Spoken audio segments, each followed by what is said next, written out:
Okay, I would like to ask all of you to look here. Can you all see this character? Yes. Okay, great. So, have you wondered what the character on the board actually means? It stands for someone who is significant in my life. And this person has been with me since young. She does this thing which I really hate a lot. It starts with the letter N and it has 3 letters. Yes, you're right.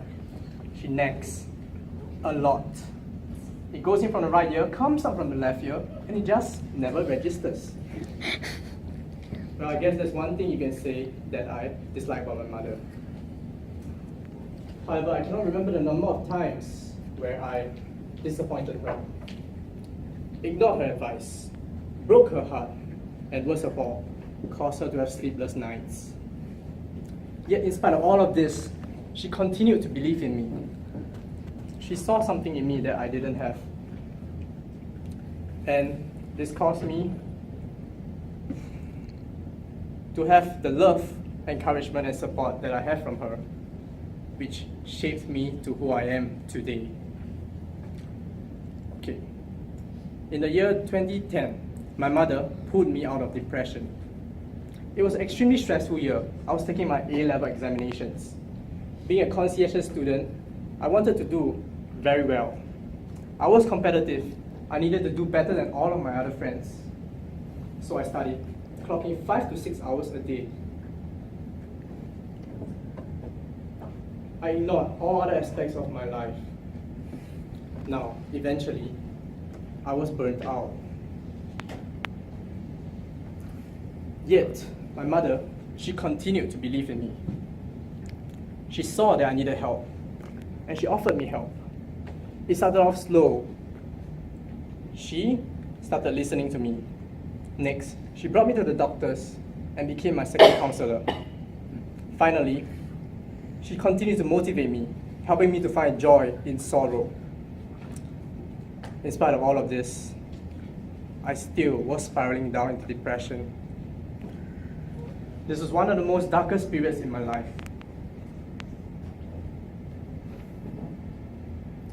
Yet, however, my mother never lost hope in me.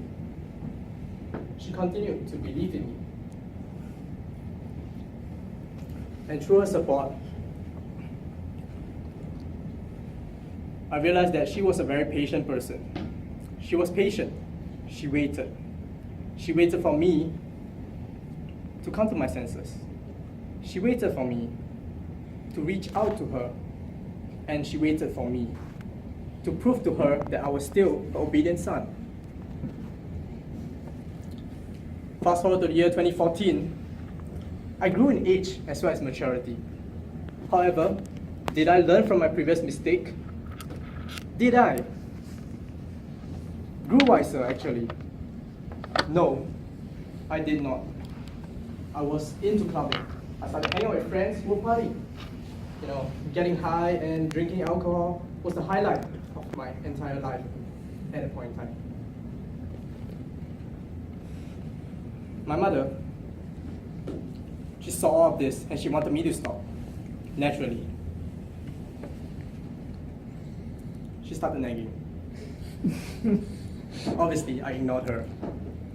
And I ignored all other attempts she did to make me become my idea.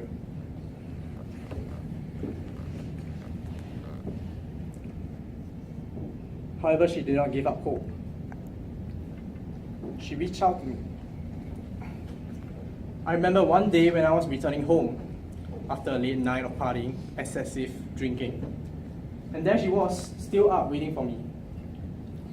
Usually I would just brush by her, but this time round, she actually spoke to me. She asked, "Son, how was your night?" "It's fine, Mom," I replied, as I quickly retreated into my room. I slammed the door shut before she could get a second word in. This was how I treated my mother. And eventually, my conversation with her died down.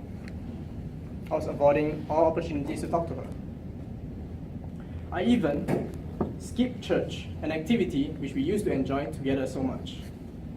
She was devastated. She she knew she had to do something. This continued on, and she continued to pray for me. She prayed for me, she got friends in church to pray for me, and some even reached out to me. Yet, I ignored all of them. This happened until one day at a faithful event at a family gathering. I heard my relative speaking about how anxious my mother was for me, how worried she was, and I felt immediately pricked by guilt. Here I was, a 25-year-old man, grown-up adult, causing my mom so much worry that she had to tell others, and I had to hear it from them and not from herself. Well, I believe everyone in this room has, one point or another, disappointed her mother, but yet she continued to trust in all of us, support us, love us, encourage us. When we are down, she lifts us up. When we are tired, she cares for us. And when we lose hope, she gives us hope. So every one of us here, we have the freedom to choose in life. You and me both, we all have this freedom. It's only how we use this freedom. Ralph Waldo Emerson once said that men are made by their mothers. Indeed, our mothers created us. We have a choice. If we choose to appreciate her, cherish her, then will our lives be complete?